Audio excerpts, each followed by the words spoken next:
বাংলাদেশেও দক্ষিণপন্থী রাজনীতি উত্থানের চেষ্টা হচ্ছে মনে করেন বিএনপি মহাসচিব।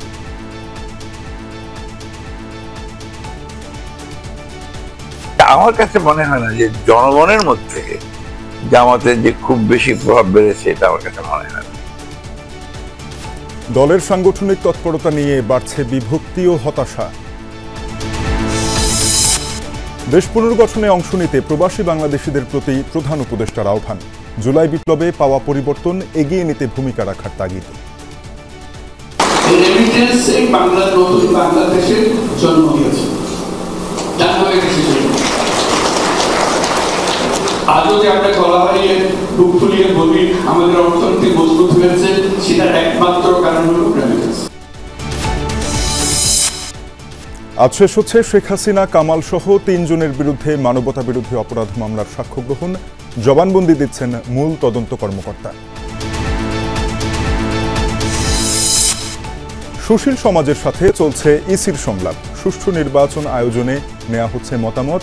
আরপিও সংশোধন সহ কমিশনের ভূমিকা তুলে ধরেন সিইসি।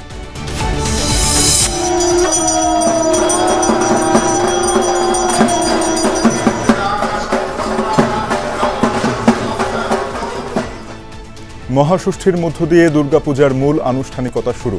মণ্ডপে মণ্ডপে চলছে দেবীর অর্চনা। আনন্দময়ীর আগমনে ভক্তদের উচ্ছ্বাস। আমরা এই দুর্গাপুজোর জন্যই অপেক্ষা করে থাকি, তো ফাইনালি সেই দুর্গাপুজো এসেছে। ঢাকায় যেখানে পূজা হচ্ছে, বন্ধুদের সাথেও বের হবো, ফ্যামিলির সাথে তো যাচ্ছি, আসলামই আজকে। 1 বছর ধরে প্রত্যাশা করি যে মা আসবে আসবে আসবে, এই 5 দিনের পূজা যাতে নির্বিঘ্নে আমরা করতে পারি।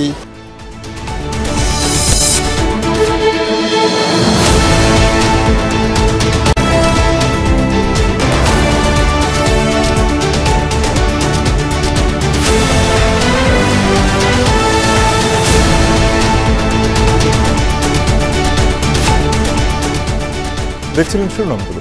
এছাড়াও দেশ বিদেশের আরও খবর নিয়ে দুপুরের বাংলাদেশে আপনাদের সাথে আছি তানজিম শাফিন। সারা পৃথিবীর মতো বাংলাদেশেও দক্ষিণপন্থী রাজনীতির উত্থানের চেষ্টা হচ্ছে বলে মনে করেন বিএনপি মহাসচিব মির্জা ফখরুল ইসলাম আলমগীর। যমুনা নিউজকে তিনি জানান, জামায়াতে ইসলামী লাইমলাইটে এলেও জনমনে খুব বেশি প্রভাব পড়েনি। দলটি খুবই সংগঠিত হলেও ভোটে জিতে যাওয়া সম্ভব নয় বলেও মনে করেন বিএনপি মহাসচিব। নিউ ইয়র্ক থেকে মাহফুজ মিশুর রিপোর্ট। 5 আগস্টের পর রাজনীতির মাঠে বিএনপির প্রধান প্রতিদ্বন্দ্বী জামায়াতে ইসলামী বাংলাদেশ।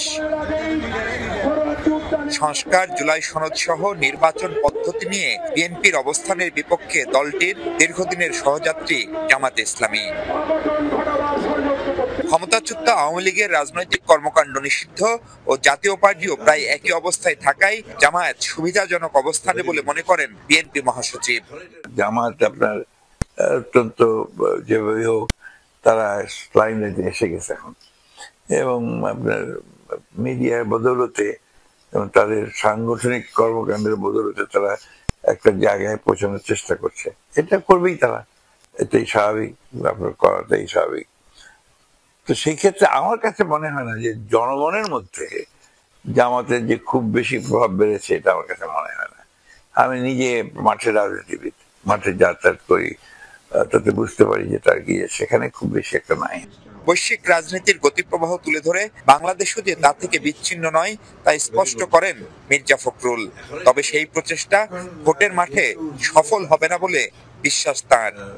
সারা পৃথিবীতেই আপনার একটা দেখা যাচ্ছে যে দক্ষিণ পন্থা যারা নিয়ে যারা রাজনীতি করে তাদের একটা উত্থান হচ্ছে আর কি। সেক্ষেত্রে বাংলাদেশে এটা চেষ্টা করা হচ্ছে। আর জামাতের একটা অ্যাডভান্টেজ হচ্ছে, জামাত কিন্তু আপনার it's a very organized political party, regimented political party, এবং সেই সঙ্গে তাদের ফান্ড টান্ডও আছে যথেষ্ট। সুতরাং তারা কাজ ওইভাবে করছে। এটা তাদের জন্য কিছুটা প্লাস পয়েন্ট তো নিঃসন্দেহে। তবে জনগণের কাছে গিয়ে সিলেকশনে পুরোপুরি জিতে যাওয়া এইরকম কোন অবস্থা আমার কাছে মনে হয় না। দলের ভারপ্রাপ্ত চেয়ারম্যান তারেক রহমান সময় মতোই দেশে ফিরবেন বলেও জানান মহাসচিব। ঢাকা থেকে লন্ডন কিংবা নিউ ইয়র্ক, সবখানেই বাংলাদেশ নিয়ে আলোচনার কেন্দ্রবিন্দুতে মূলত রাজনীতি। আর সেই রাজনীতির আলোচনায় সবচেয়ে গুরুত্ব পাচ্ছে এখন নির্বাচন প্রসঙ্গ। ভোট কিংবা জোটের সেই সমীকরণে বিএনপির পাশাপাশি উঠে আসছে জামায়াত ইসলামীর নামও। Mahfuz Mishu, Jamuna news, New York, যুক্তরাষ্ট্র। আগামী সংসদ নির্বাচন সামনে রেখে দলকে সংগঠিত করতে চায় বিএনপি। এ লক্ষ্যে 50% বেশি সাংগঠনিক জেলায় কাউন্সিল করেছে দলটি। ঢেলে সাজানো হয়েছে ড্যাব অ্যাবের মতো বিএনপির প্রধান পেশাজীবী সংগঠনগুলো। এতে তৃণমূলে চাঙ্গা ভাবেলেও অন্তর্বিরোধে ধরাশায়ী দেশের অন্যতম বৃহত্তম এই দল। এছাড়া দীর্ঘদিন কমিটি না থাকায় ঢিমে তালে চলছে বিএনপির 11টি অঙ্গ সহযোগী সংগঠন। এতে নির্বাচনের আগে বিএনপির অভ্যন্তরে বাড়ছে হতাশা, অপরাধে জড়িয়ে পড়ছেন কেউ কেউ।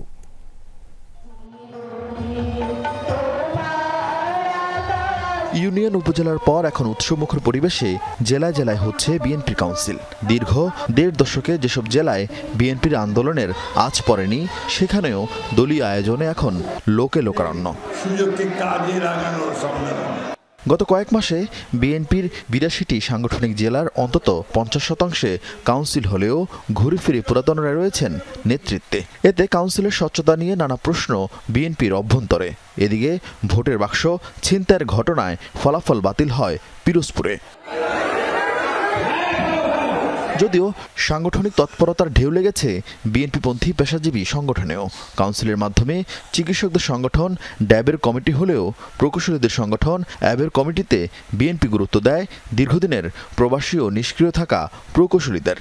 অথচ হবিগঞ্জ পলিটেকনিক্যাল ইনস্টিটিউটের সাবেক অধ্যক্ষ মোতাহার হোসেন বিএনপি রাজনীতির কারণে সরকারি চাকরি হারান। অংশ নেন ফ্যাসিবাদ বিরোধী আন্দোলন থেকে জুলাই অভ্যুত্থানে। তবুও তার জায়গা হয়নি অ্যাবের কমিটিতে। অনেক সুবিধাবাদী যারা দীর্ঘ 16 বছরের আন্দোলন সংগ্রামে বিন্দুমাত্র যাদের সম্পৃক্ততা ছিল না এবং যারা ফেসিবাদের সুবিধা গ্রহণকারী ছিল, তাদের অনেকের নাম সেখানে আছে। আর কি ত্যাগ স্বীকার করলে আমার নাম থাকতে পারে। তাই প্রশ্ন উঠেছে, ভোটের আগে সাংগঠনিক তৎপরতা বিএনপিকে কি শক্তিশালী করছে নাকি অভ্যন্তরে বিভক্তি বাড়াচ্ছে? এ নিয়ে সরাসরি মন্তব্য করতে রাজি হননি বিএনপির এই নেতা। রাষ্ট্রীয় পর্যায়ে যখন নির্বাচন হয়, কেউ জেতে কেউ হারে, যে হারে তার মন খারাপ হয়, কিন্তু মেনে নিতে হয়। এটাই তো হচ্ছে ডেমোক্রেটিক নর্মস ভ্যালু। ছোট লেভেলের কোনো দিক দিয়ে কেউ ঢুকে যেতে পারে, এটা তো এমন না 200 কোটি টাকা পাচার করেছে এই ধরনের অপরাধী তাকে এর মধ্যে নেওয়া হয়েছে, কোথাও কোথাও ব্যতিক্রম হয়েছে। এছাড়াও নির্বাচনের বাকি মাত্র 4 মাস, অথচ অঙ্গ সহযোগী সংগঠনগুলোর স্থবিরতা কাটানোর উদ্যোগ নেই বিএনপিতে। মুক্তিযোদ্ধা ও শ্রমিক দলের মতো সংগঠনগুলোর কমিটির মেয়াদ পার হয়েছে প্রায় অর্ধযুগ আগে। দীর্ঘদিন এই কমিটিকে নিয়ে আর কোনো কথা হচ্ছে না। অনেক কমিটিগুলো মেয়াদ উত্তীর্ণ হয়ে গিয়েছে। সফলতার দিকে নিয়ে আসতে হলে এই যে সাংগঠনিক যে বন্ধাত্ব আছে এটা দূর করতে হবে, নতুন কমিটি দিতে হবে। তফসিল ঘোষণার আগে সাংগঠনিকভাবে ঐক্যবদ্ধ না হলে বড় ধরনের বিপর্যয়ের মুখে পড়তে পারে বিএনপি, এমন আশঙ্কা বিশ্লেষকদের। আরিফিন শাকিল, যমুনা নিউজ, ঢাকা। দেশ পুনর্গঠন প্রক্রিয়ায় অংশ নিতে প্রবাসী বাংলাদেশিদের প্রতি আহ্বান জানিয়েছেন প্রধান উপদেষ্টা professor doctor Mohammad Yunus. New ইয়র্কে এনআরবি কানেক্ট ডে উপলক্ষে এক অনুষ্ঠানে তিনি বলেন, প্রবাসীরা বাংলাদেশের অবিচ্ছেদ্য অংশ। জুলাই বিপ্লবের পর সৃষ্ট পরিবর্তনকে এগিয়ে নিতে বিদেশে থাকা বাংলাদেশিদের গুরুত্বপূর্ণ ভূমিকা রাখতে হবে। বাংলাদেশ বিনিয়োগ উন্নয়ন কর্তৃপক্ষ বিডার আয়োজনে নিউ ইয়র্কে অনুষ্ঠিত হয় এনআরবি কানেক্ট ডে। অনুষ্ঠানে যোগ দেন প্রধান উপদেষ্টা প্রফেসর ডক্টর মোহাম্মদ ইউনূস। প্রবাসীদের করতালি আর স্লোগানে সিক্ত হন বাংলাদেশের একমাত্র নোবেলজয়ী এই অর্থনীতিবিদ। হাত নেড়ে অভিবাদনের জবাব দেন তিনি। ভাষণে ঘুরে ফিরে উঠে আসে বাংলাদেশের প্রসঙ্গ। প্রফেসর ইউনূস জানান, 1 বছর আগে কি পরিস্থিতিতে তাকে সরকার গঠন করতে হয়েছিল এবং এখন চলছে দেশ পুনর্গঠনের কাজ। ছাত্ররা তাদের রক্ত দিয়ে যে সুযোগ সৃষ্টি করে দিয়েছে, সেটা শুধু একটি রাজনৈতিক সরকার পরিবর্তনের বিষয় ছিল না, এটা দেশের একটা পুনর্জন্মের বিষয়। সেই পুনর্জন্মটা হাতে খড়ির থেকে শুরু করে সামনে গিয়ে পেছনের দিকগুলো যে আছে, যেগুলো আলাপ করলাম, দুর্নীতি ইত্যাদি, এগুলো কত জটিল চলে যাওয়ার কথা। এগুলো কোনো জিনিস আর নতুন বাংলাদেশে যাতে প্রবেশ করতে না পারে সেই ব্যবস্থা, সেটি আমাদের সবার। সরকার প্রধান বলেন, প্রবাসীরা যেখানেই থাকুক না কেন দেশের জন্য তাদের অবদান অতুলনীয়। আমাদের অর্থনীতি শেষ, কিছু নেই, একেবারে তলানি। রেমিটেন্স।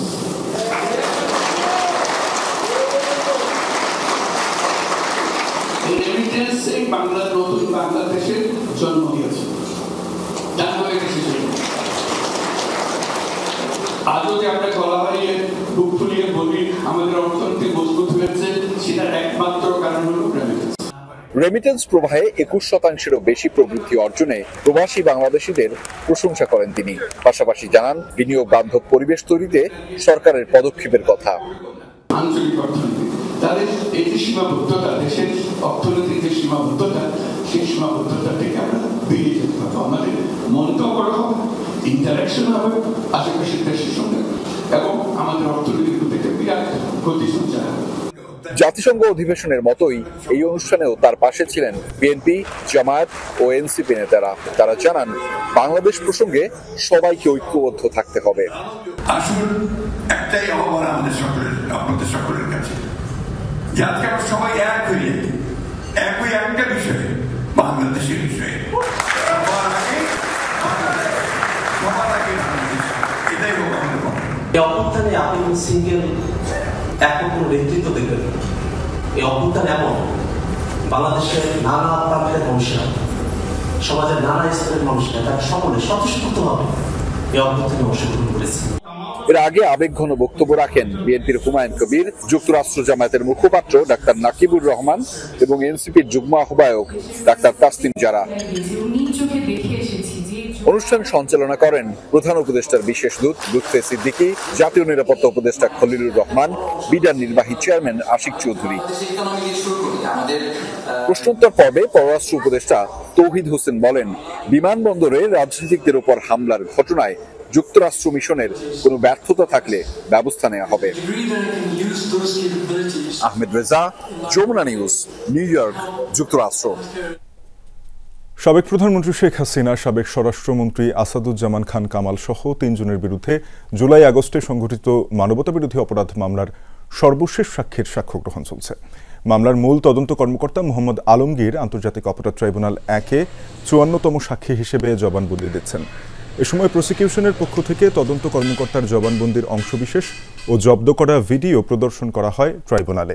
এর আগে গত 24 সেপ্টেম্বর মামলার 22তম দিনের সাক্ষ্য গ্রহণে বিশেষ তদন্ত কর্মকর্তা ও প্রসিকিউটর তানভীর হাসান জোহা সাক্ষ্য দেন।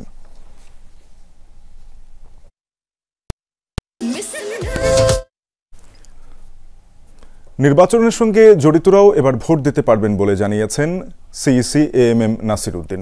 নির্বাচন ভবনে সুশীল সমাজের প্রতিনিধিদের সঙ্গে ইসি সংলাপের সূচনা বক্তব্যে সিইসি একথা বলেন, নির্বাচন ঘিরেই ইসি আয়োজিত সংলাপ কেবল আনুষ্ঠানিকতা নয়, সুষ্ঠু নির্বাচন আয়োজনে এই সংলাপ গুরুত্বপূর্ণ ভূমিকা পালন করবে। নাসির উদ্দিন জানান, দায়িত্ব গ্রহণের পর থেকে ইসি বিশাল কর্মযজ্ঞ হাতে নিয়েছে। সিইসি বলেন, আরপিও সংশোধন সহ ভোটার তালিকা হালনাগাদ করা হয়েছে। আইনে পোস্টাল ব্যালটের কথা থাকলেও এর প্রয়োগ ছিল না উল্লেখ করে সিইসি বলেন, বর্তমান কমিশন এ নিয়ে কাজ করছে। আমরা আশা করব আজকের যে আপনাদের যে জ্ঞানলব্ধ, অভিজ্ঞতালব্ধ, আপনাদের যে উইজডম, আপনাদের মেধা মন্ত্রের দিকে যে উৎসাহিত যে পরামর্শ, মতামত উঠে আসবে ইনশাল্লাহ। আমরা মনে করি এটা আমাদেরকে অত্যন্ত, আমাদের কাজকর্মে এই অত্যন্ত গুরুত্বপূর্ণ ভূমিকা রাখবে। এ বিষয়ে আরো বিস্তারিত জানাতে নির্বাচন ভবন থেকে যোগ দিচ্ছেন সহকর্মী তানভীর মৌসুম। তানভীর, জানাবেন যে সুষ্ঠু ভোট আয়োজনে সংলাপে সুশীল সমাজের প্রতিনিধিরা কি ধরনের মতামত তুলে ধরেছেন? সংলাপের ফাঁকে কারোর সাথে কথা হয়েছে কিনা আপনার? শাফিন, এখনও সংলাপটি চলছে, অর্থাৎ প্রথম পর্বের যে সংলাপ সেই সংলাপটি এখনও শেষ হয়নি এবং এই সংলাপে আসলে নির্বাচন কমিশনের ভূমিকা, নির্বাচনে কী ধরনের হওয়া উচিত সে বিষয়টি নিয়ে কিন্তু অনেক আলোচকই কথা বলেছেন এবং এখানে কোনো আলোচক বলেছেন এআই এর অপব্যবহার নিয়ে এবং উপমহাদেশে পাকিস্তান এবং ভারতে কিভাবে নির্বাচনের সময়ে এআই অনেক বড় প্রভাব রেখেছিল সে বিষয়টি নিয়ে আলোচকরা আলোচনা করেছেন। আবার আরেক দিক দিয়ে আমরা দেখেছি যে এখন যেরকম কথা বলছেন রাশেদা কে চৌধুরী, এর আগে কথা বলেছিলেন সাংবাদিক সোহরাব হাসান এবং তিনি তিনি তখন বলেছিলেন যে আসলে এই নির্বাচনে যে ধরনের যে আইন শৃঙ্খলা ভঙ্গ হয় এবং যে নির্বাচন আচরণবিধি লঙ্ঘন হয় সেগুলো সাধারণ মানুষই করে থাকে, কিন্তু সাধারণ মানুষ এটি লঙ্ঘন করলেও পরবর্তীতে এর দায় চাপে কিন্তু নির্বাচন কমিশনের উপরে, এবং নির্বাচন কমিশনের উপর দায় চাপার কারণেই কিন্তু পরবর্তীতে আহ্বান জানানো হয় যে নির্বাচন কমিশন যেন শক্ত ভূমিকা পালন করে একটি নির্বাচন পরিচালনার ক্ষেত্রে। এক্ষেত্রে তারা বলেন যে এই সরকারের ক্ষেত্রেও যদি সরকারের প্রভাবশালী কারো ক্ষেত্রেও যদি নির্বাচনী আচরণবিধি ভঙ্গ এবং নিয়মনীতি ভঙ্গের ব্যাপারে অভিযোগ থাকে তাহলে যেন সে বিষয়টি নিয়ে তারা শক্ত অবস্থান নিতে পারেন সে আহ্বান জানানো হয়। একই সাথে এআই এর অপব্যবহার ছাড়াও আর্মির ম্যাজিস্ট্রেসি ক্ষমতার সদ্ব্যবহার সহ আরও অন্যান্য অনেক কিছুই উঠে এসেছে, এবং আমরা দেখতে পাচ্ছি যে এখন আসলে ঠিক কিছুক্ষণ আগেই এই প্রথম পর্বের সংলাপটি শেষ হয়ে গেছে এবং আর কিছুক্ষণ পরে শুরু হবে দ্বিতীয় পর্বের সংলাপ। শাফিন, দিনের সংলাপ শেষে নিশ্চয়ই তানভীর মৌসুম আমাদেরকে আরও বিস্তারিত জানিয়ে দেবেন। রাজধানীর আজিমপুরে সাবেক এমপি হাজি সেলিমের একটি বাড়িতে অভিযান চালাচ্ছে যৌথ বাহিনী। সেখানে সেলিম পরিবারের ব্যবহৃত 6টি গাড়ির সন্ধান মিলেছে। ঘটনাস্থল থেকে যোগ দিচ্ছেন সহকর্মী রাব্বি সিদ্দিকী। রাব্বি, আজিমপুরে যৌথ বাহিনীর অভিযানের বিষয়ে বিস্তারিত আমাদেরকে জানাবেন। যেই গাড়িগুলো উদ্ধার করা হয়েছে সেগুলো কি পরিত্যক্ত অবস্থায় ছিল কিনা?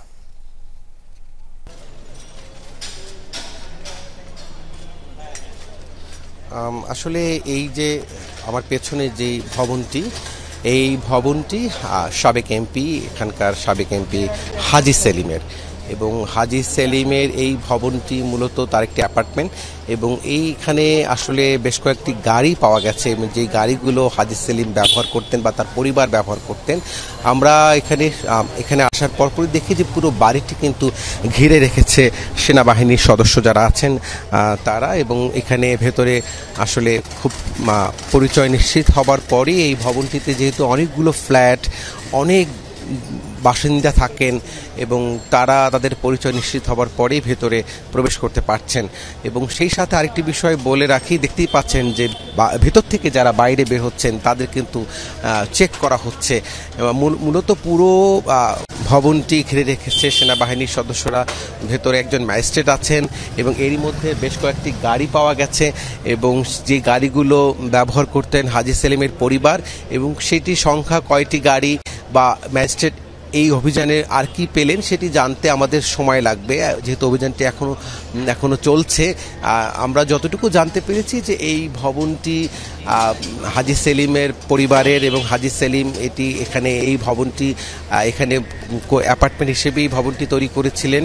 এবং সেই সাথে এখানে যে বিষয়টি শোনা যাচ্ছিল যে এই ভবনের ভেতরে নিষিদ্ধ যে রাজনৈতিক কর্মসূচি, নিষিদ্ধ যে রাজনৈতিক কার্যক্রম, আপনি জানেন যে আওয়ামী লীগের, সে আওয়ামী লীগের দলীয় কার্যক্রম এখানে চলেছিল, মিটিং হয়েছিল, এগুলি এমন তথ্য কিন্তু গণমাধ্যমে এসেছে।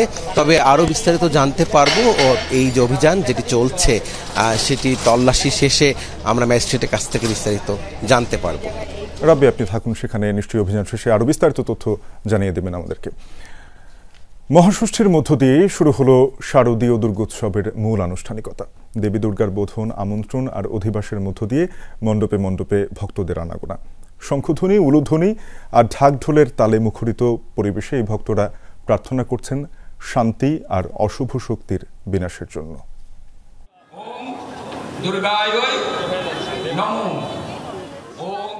প্রদীপের আলো, ধূপের ধোয়া, শঙ্খধ্বনি আর উলুধ্বনিতে মুখর পূজা মণ্ডপ, এসবই দুর্গতি নাশিনী দেবী দুর্গার আমন্ত্রণের আয়োজন। আসনে অধিষ্ঠিত হবেন দেবী দুর্গা, তাই তো মণ্ডপে মণ্ডপে বেজে উঠেছে ঢাক ও কাসর। মহাষষ্ঠীতে দেবী দুর্গার আমন্ত্রণ ও অধিবাস, এর মধ্য দিয়েই শুরু শারদীয় দুর্গোৎসবের মূল আনুষ্ঠানিকতা। রবিবার সকাল থেকেই ভক্তদের পদচারণায় ভরে ওঠে ঢাকেশ্বরী মন্দির চত্বর। আমরা সব ধর্মের সবাই মিলেমিশে একসঙ্গে যেন সব পুজো উদযাপন করতে পারি, এটাই। এই 5 দিনের পূজা আমরা 1 বছর ধরে প্রত্যাশা করি যে মা আসবে আসবে আসবে। এই 5 দিনের পূজা যাতে নির্বিঘ্নে আমরা করতে পারি, সেই ব্যাপারে আমরা মনে করি যে বাংলাদেশের সকল জনগণ আমাদেরকে সহযোগিতা করবেন, এবং আমরা মনে করি আমাদের সাথে তারা সামিল হবেন। পৃথিবীটা যেমন ফলে ফলে ভরে উঠবে, আমাদের পৃথিবীর যে মানুষগুলি আছে, আমাদের দেশের মানুষ, বাইরের মানুষ, সবাই যেন আমরা ছেলে মেয়ে, স্বামী, সন্তান, সংসার এবং দেশের মানুষ সবাইকে নিয়ে ভালো থাকতে পারি। ষষ্ঠীর দিনে রামচন্দ্র অকাল বোধনের মাধ্যমে দেবীকে আহ্বান করেছিলেন। সেই সূত্রে আজও বেলগাছের তলায় জবা, দুব্বা আর ধান দিয়ে সম্পন্ন হয় দেবীর বোধন। আজকে সকালবেলা ষষ্ঠী বিহিত পূজা সম্পন্ন হয়েছে এবং সায়ংকালে অর্থাৎ সূর্যাস্তের পরে শুরু করে সন্ধ্যার মধ্যে আমন্ত্রণ এবং অধিবাস শুরু হবে। সমস্ত জগৎ দেবীর চৈতন্যে আলোকিত এই বিশ্বাসে ত্রিনয়নীর আরাধনায় নিমগ্ন থাকেন সনাতন ধর্মাবলম্বীরা। আর মায়েরা সন্তানদের মঙ্গল কামনায় নিবেদন করেন বিশেষ প্রার্থনা। মা দুর্গা আজকে ষষ্ঠী রূপে সমস্ত আমাদের মায়েরা যারা আছে তাদের ছেলে মেয়েদের মেধাবৃদ্ধি, শিক্ষা লাভ এবং তাদের পরিপূর্ণ মঙ্গলময় জীবন তৈরি হোক, এই প্রার্থনা ছিল।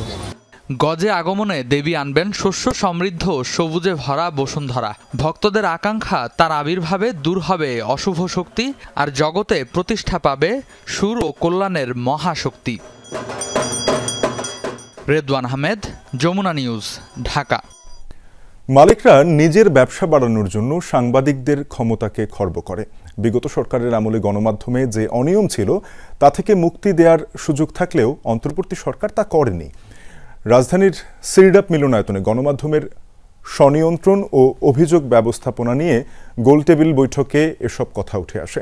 আলোচনায় অংশ নিয়ে সিনিয়র সাংবাদিক ও রাজনীতি সংশ্লিষ্টরা গণমাধ্যমগুলোতে স্বনিয়ন্ত্রণ কাঠামো তৈরির পরামর্শ দেন। বলেন, ক্ষমতাকে প্রশ্ন করা গণমাধ্যমের প্রধান কাজ হলেও তারা ক্ষমতাকে সমর্থন করে। কোনো কোনো গণমাধ্যমের চরিত্র সরকার বদলালে বদলে যায় বলে মন্তব্য করেন বক্তারা। সংবাদ প্রকাশে এজেন্সিগুলোর নিয়ন্ত্রণের অভিযোগও করেন আলোচকরা। তারা বলেন, আইনের শাসন প্রতিষ্ঠা করা গেলেই হলুদ সাংবাদিকতা কমে আসবে। রাজধানীর শ্রীডাপ মিলনায়তনে গণমাধ্যমের স্বনিয়ন্ত্রণ ও অভিযোগ ব্যবস্থাপনা নিয়ে গোল টেবিলের বৈঠকে কথা বলছেন তথ্য উপদেষ্টা মোহাম্মদ মাহফুজ আলম। সরাসরি যাচ্ছে সেখানে।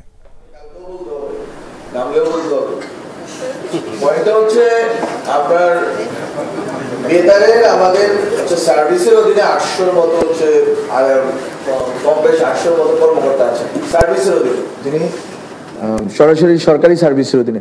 এখন সার্ভিসের অধীনে কোনো কর্মকর্তা কিন্তু তাই স্বায়ত্তশাসিত প্রতিষ্ঠানে থাকতে পারেন না, ইউজুয়ালি থাকতে পারেন না, ওনাকে কোনো না কোনো উপায় আমাকে রাখতে হবে। ফলে স্বায়ত্তশাসিত প্রতিষ্ঠান থেকে বেতার যদি আমি স্বায়ত্তশাসন দিই, তারা রাজি, দুইটাই রাজি যে তারা একীভূত হবে।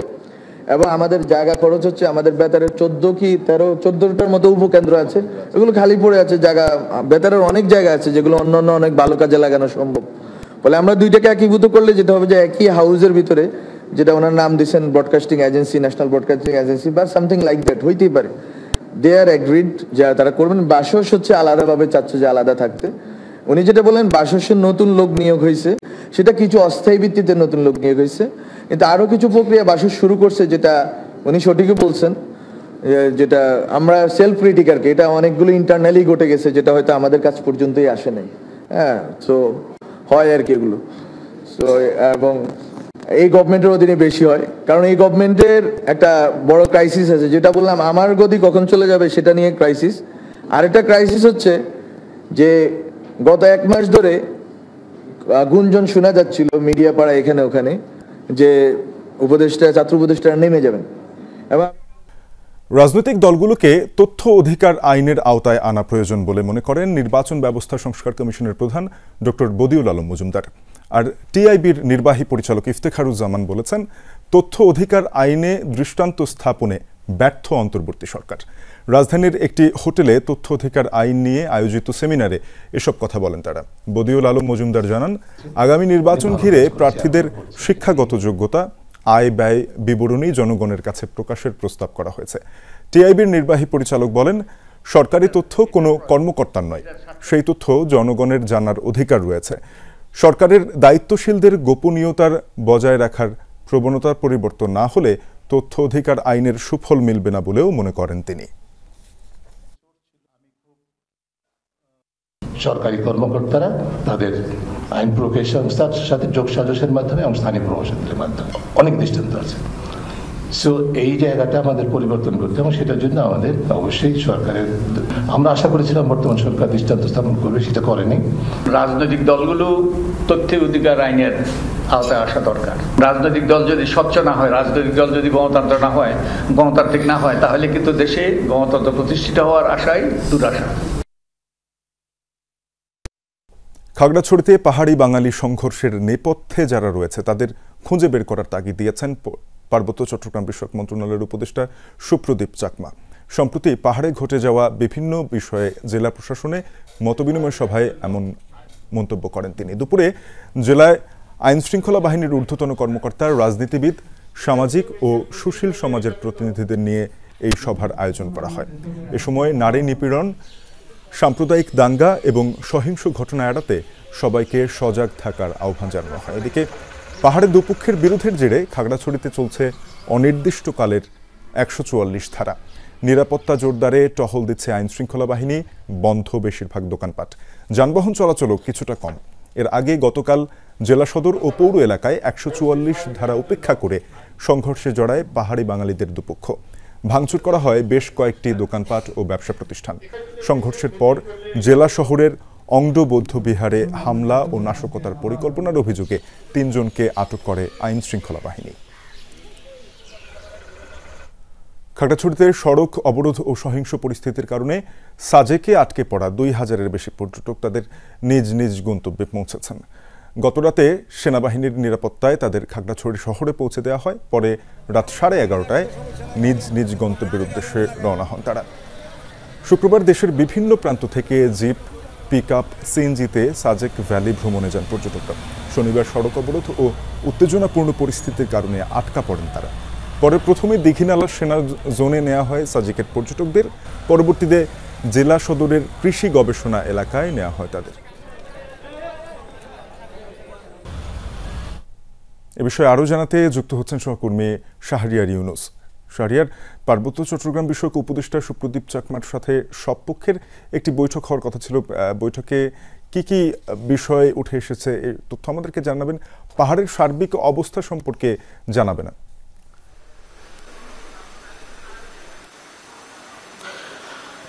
শাফিন, ঠিক এখন থেকে 5 মিনিট আগে জেলা প্রশাসনের উদ্যোগে আয়োজিত যে মত বিনিময় সভা ছিল সেটি শেষ হয়েছে। সে সভায় প্রধান অতিথি ছিলেন পার্বত্য চট্টগ্রাম বিষয়ক মন্ত্রণালয়ের উপদেষ্টা সুপ্রদীপ চাকমা। তিনি দীর্ঘ সময় যেখানে এই সভায় চাকমা, মারমা, ত্রিপুরা কমিউনিটি ছাড়াও বিভিন্ন সামাজিক, রাজনৈতিক এবং সাংস্কৃতিক সংগঠনের প্রতিনিধিরা সেই সভায় উপস্থিত ছিলেন এবং সকলের বক্তব্য শুনেছেন। সবশেষ সুপ্রদীপ চাকমা, পার্বত্য চট্টগ্রাম বিষয়ক উপদেষ্টা, তিনি বলেছেন পাহাড়ে উন্নয়নের পাশাপাশি সকল সম্প্রদায়কে সহনশীলতার সাথে বসবাসের জন্য আহ্বান জানিয়েছেন। পাশাপাশি পাহাড়ে অবৈধ অস্ত্র উদ্ধারে প্রশাসনকে নজরদারি তদারকি বাড়ানোর জন্য উনি তাগিদ দিয়েছেন।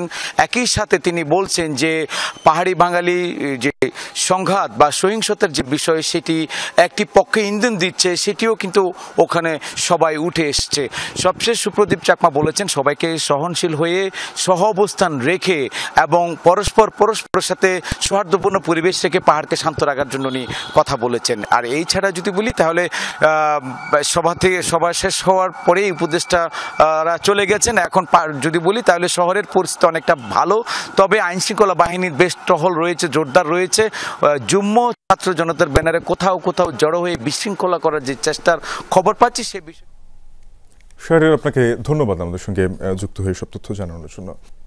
ডাকসু হল সংসদ নির্বাচনের ব্যালট পেপার ছাপানোর স্থান বা সংখ্যা সুষ্ঠু নির্বাচনকে কোনোভাবে প্রভাবিত করে না বলে মন্তব্য করেছেন ঢাবি উপাচার্য অধ্যাপক ডক্টর নিয়াজ আহমেদ খান। ঢাকা বিশ্ববিদ্যালয়ের সংবাদ সম্মেলনে উপাচার্য জানান, প্রতিযোগিতামূলক দরপত্র আহ্বানের মাধ্যমে একটি প্রতিষ্ঠানকে ব্যালট পেপার ছাপানোর দায়িত্ব দেওয়া হয়।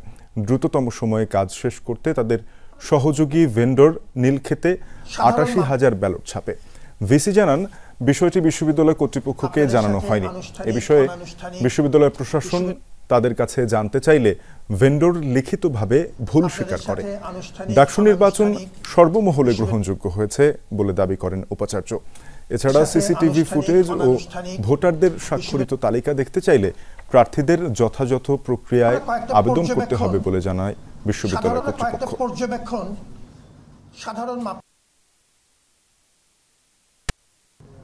আপনাদের কোনো প্রার্থী সুনির্দিষ্ট কোনো সময়ের বা কোনো প্রাসঙ্গিক ঘটনা পর্যালোচনা করবার জন্য সিসিটিভি ফুটেজ দেখতে চান, তারা যথাযথ প্রক্রিয়া আবেদন করলে কর্তৃপক্ষ কর্তৃক মনোনীত বিশেষজ্ঞ বা মনোনীত ব্যক্তিবর্গের উপস্থিতিতে বিশ্ববিদ্যালয় কর্তৃক নির্ধারিত কোনো স্থানে তা দেখতে বা পর্যবেক্ষণ করতে পারবেন।